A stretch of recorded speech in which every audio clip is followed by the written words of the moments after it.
साथी भाइयों और बहनों, तेरापंथ धर्म संघ एक यूनिक संघ है जहाँ व्यक्ति की पूजा नहीं होती, वहाँ पूजा होती है सहज समर्पण, सेवा भावना, स्नेह, वात्सल्य और त्याग संयम का। वैसे आज बसंत पंचमी का दिन है और भारतीय संस्कृति में यह बसंत पंचमी का दिन सरस्वती की पूजा का दिन माना जाता है। बंगाल, बिहार, आसाम की धरती पर अगर आप जाओ तो वहाँ जगह जगह मंडप बने होते हैं, सरस्वती पूजा होती है। यह दिन हमारे धर्म संघ में भी एक नया दिन लेकर आता है। हमने एक आगम राय पसेनी आगम में पढ़ा था कि जब इंद्र को कोई बात कहनी होती या सभा बुलानी होती, सुधर्मा सभा का सुघोष नाम का घंटा बजता और उस घंटे की ध्वनि 32 लाख विमानों में बैठे देवताओं के पास पहुंचती और वो एकदम तत्काल अलर्ट हो जाते, सावधान हो जाते। आज भी बम्बई में सुधर्मा सभा में इंद्र रूप आचार्य महासमन सुघोष घंटा बजाएंगे, साधु साधना अलर्ट होगी और सेवा का उन्हें पारितोष मिला जाएगा। सेवा शब्द एक ऐसा शब्द है, जब आप भगवत गीता में पढ़ोगे भक्ति के प्रकार आते हैं या भक्ति का, तो वहाँ भक्ति के रूप में कृष्ण अर्जुन से कहते हैं, अर्जुन तुम मेरी सेवा करोगे तो तुम मेरे दिल में स्थान प्राप्त करोगे। सचमुच ही बात हमारे धर्म संघ में होती है। सेवा एक वो शब्द जो दूसरों को चित्त समाधि देता है। सेवा वो शब्द जिसका भविष्य के प्रति सोचने की सारी दिशाएं बंद हो जाती है कि अब आगे हमारा कौन होगा। सेवा वो शब्द है जिसके अंदर करने वाले को भी दोष होता है और कराने वाले को भी एक भावना होती है, कृतज्ञता की भावना होती है। सेवा एक ऐसा शब्द है जो परमार्थ की ओर ले जाता है और सेवा एक ऐसा अलौकिक शब्द है जहाँ पर खड़े होकर व्यक्ति अपने आप को समर्पित कर देता है। तेरापंथी धर्म संघ की सेवा एक उदाहरण सेवा है जिसे देखकर हम अपने आप को गौरवान्वित महसूस करते हैं। सेवा का अगर मूर्त रूप देखना हो, आप लाटू में जाओ, वहाँ बूढ़े साधु सखियों की जो सेवा होती है वो एक आदर्श रूप है। जैन विश्व भारती में बूढ़े संतों की सेवा देखो, छापर में संतों की सेवा देखो, विदासर और गंगासर में सेवा देखो, ऐसा लगेगा कि वो संगीत युग का उदाहरण है। सेवा शब्द एक ऐसा शब्द जो किसी के लिए यानी व्यक्ति विशेष का नहीं है। मुझे याद है कि सेवा शब्द का एक मूर्त उदाहरण देखा जब परमाराध्य गुरुदेव तुलसी ने साध्वी प्रमुखा शासन माता साध्वी प्रमुखा में थी, उन्हें निर्देश दिया था जाओ लाटू की सेवा करो। और हमारी संघ में एक कहावत है, एक मान्यता प्रचलित है, जब तक बूढ़े संतों साधु संतों की सेवा नहीं होती, चाकरी नहीं होती, तब तक वो कुंवारा रूप रहता है। साध्वी श्री जी इस मायने में सौभाग्यशाली है, इन्होंने 2 चाकरी कर ली, 2 बार कुंवारापन लिया, अब एक तीसरा कुंवारापन और बाकी रह गया। क्योंकि अनिवार्य रूप से 3 सेवाएं करनी होती है। 2 सेवाएं पार कर चुके, अब तीसरी सेवा में भी और दोबारापन उतर जाएगा।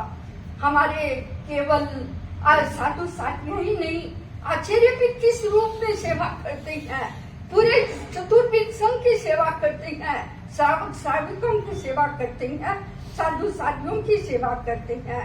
अगर गुरुदेव को मालूम पड़ जाए कि अमुक व्यक्ति बीमार है, वो यहाँ आकर दर्शन नहीं कर सकता, उसके लिए वो कई किलोमीटर का चक्कर लेंगे और उस भाई को दर्शन देकर एक चित्त समाधि उत्पन्न करेंगे। सचमुच चित्त समाधि उत्पन्न होना एक अपने आप में बहुत बात है। साध्या हम लोग तेरापंथ के साधु साधियां समणिया इस मायने में सौभाग्यशाली है कि हमें एक निश्चिंतता का वातावरण मिला है। हमारे परिवार के लोग जब हमारे पास में आते हैं, कई बार कहते हैं कि महाराज हमारी कई बेटियां हैं, हम उन बेटियों के प्रति निश्चिंत नहीं है, लेकिन हम आपके प्रति निश्चिंत है कि आगे आपका क्या होगा। आप कहाँ हो, दिल्ली में हो, जंगल में हो, या घर में हो, बाहर हो, या पहाड़ों में हो, देश में हो, विदेश में हो, हमारे मन में यह किंचित भी चिंता के भाव नहीं उभरते, क्योंकि संघ आपको आश्रय देता है, संघ आपकी सुरक्षा करता है। हम अपने और पारिवारिक जनों के प्रति निश्चिंत नहीं है।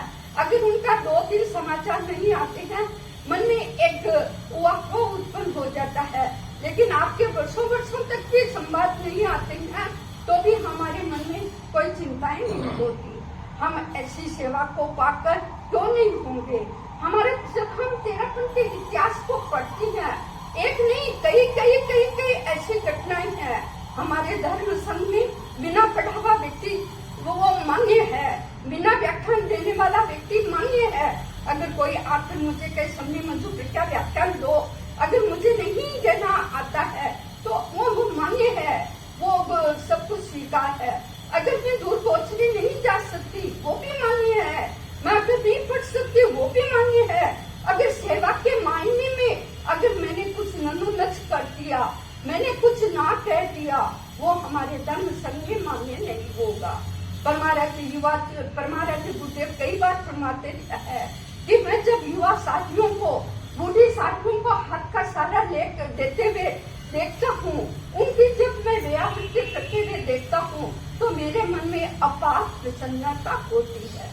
ये प्रसन्नता केवल गुरु की प्रसन्नता नहीं, हमारे धर्म संघ की प्रसन्नता नहीं, ये प्रसन्नता तीर्थंकरों की प्रसन्नता है। भाइयों और बहनों, हम तपस्या नहीं कर सकते, हम और कुछ नहीं कर सकते। अगर हमने सेवा का एक रास्ता अपना लिया तो हम भी भगवान महावीर की श्रेणी में आ सकते हैं।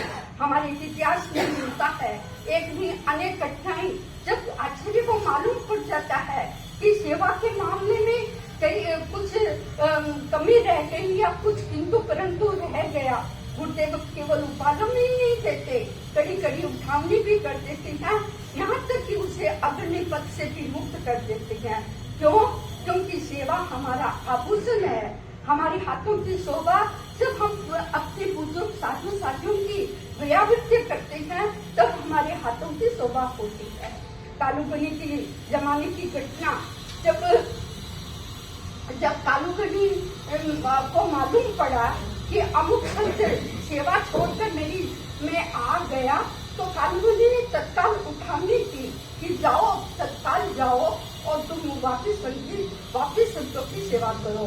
मैं सौभाग्यशाली हूँ अपने मानने में। हालांकि मन में इच्छा थी कि हम भी बम्बई जाए और गुरुदेव के सानिध्य में मर्यादा महोत्सव मनाए, पर गुरु ने निर्देश दिया कि नहीं, अभी सेवा के कार्य में जाओ। तो ये मेरा सौभाग्य है, तो मैं सौभाग्य की सराहना इसी मांगी।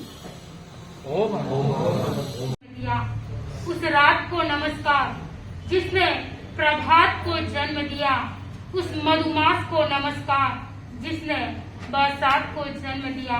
यह तो सब देवी देवताओं को नमस्कार करते हैं, मगर उस भिक्षु को नमस्कार जिसने तेरापंथ को जन्म दिया, उस भिक्षु को नमस्कार जिसने तेरापंथ को जन्म दिया। तेरापंथ के आद्य प्रणेता आचार्य भिक्षु को नमन। आचार्य आचार्य भिक्षु की यशस्वी तेरापंथ की आचार्य परंपरा को नमन। तेरापंथ के 11वें अनुशासना अध्यात्म जगत के सुमेरु, पत्थर को प्रतिमा का रूप देने वाली युग प्रधान महातपस्वी आचार्य श्री महासमर जी की श्री चरणों में वंदना। वंदनीय साध्वी श्री जी, उपस्थित भाइयों और बहनों, आज का ये मंगल प्रभात तेरापंथ धर्म संघ के लिए उत्साह का दिन है। 3 दिवसीय ये प्रोग्राम मुझे लगता है कि विश्व में इस महाकुंभ में और इस प्रकार का ये मेला, इस प्रकार की मर्यादाओं का उत्सव इस तेरापंथ धर्म संघ में ही मनाया जाता है। पूज्य प्रवर के सानिध्य में मोह माया की नगरी मुंबई में अनेक साधु संत, लाखों हजारों भक्तों की सानिध्य में, गुरु सन्निधि में आज का ये कार्यक्रम प्रारंभ हो रहा है। दिल्ली में श्रद्धेय साध्वी श्री जी के सानिध्य में आज पहला दिन जो संघ का सेवा के नाम समर्पित है।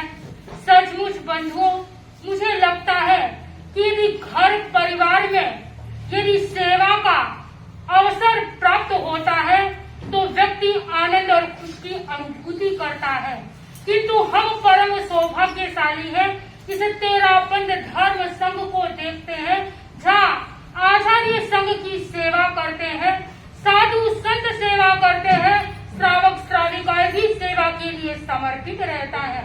ऐसा मर्यादित धर्म संघ जहाँ सेवा का शुभ अवसर प्राप्त होता है और पूज्य प्रवर भी चातुर्मास से पहले सेवाओं की घोषणा करते हैं। आज का ये दिन है और हर व्यक्ति को इंतजार रहता है कि इस बार किसकी सेवा प्राप्त होगी। बंधुओं, भगवान महावीर ने तो यहाँ तक कहा कि जो व्यक्ति सेवा करता है वह तीर्थंकर गोत्र कर्म का बंधन भी करता है। सचमुच इस महाकुंभ में आज की इस शुभ मंगलमय दिन में मंगल संगान के लिए मैं आह्वान करूं साध्वी वृंद से। मंगल संगान के साथ प्रस्तुत है साध्वी। सेवा करता है व्यक्ति, मन से सेवा करता है और व्यक्ति धन से भी सेवा करता है, किंतु सबसे उत्कृष्ट सेवा है जो व्यक्ति मन से करता है, क्योंकि तन से भी व्यक्ति हमें पता है कि हमारे घर में कोई बुजुर्ग है, हमें सेवा करनी पड़ती है। एक व्यक्ति तन से सेवा करता है, किंतु मन से सेवा करने वाला तीनों तरह की सेवाओं को प्राप्त कर लेता है।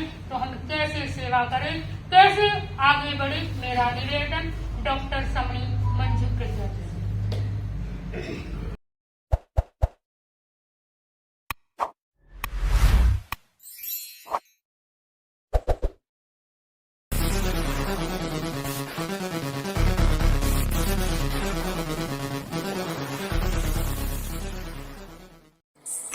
क्या अविद्यानामन्तस्तिमिरमिहिरद्वीपनगिरे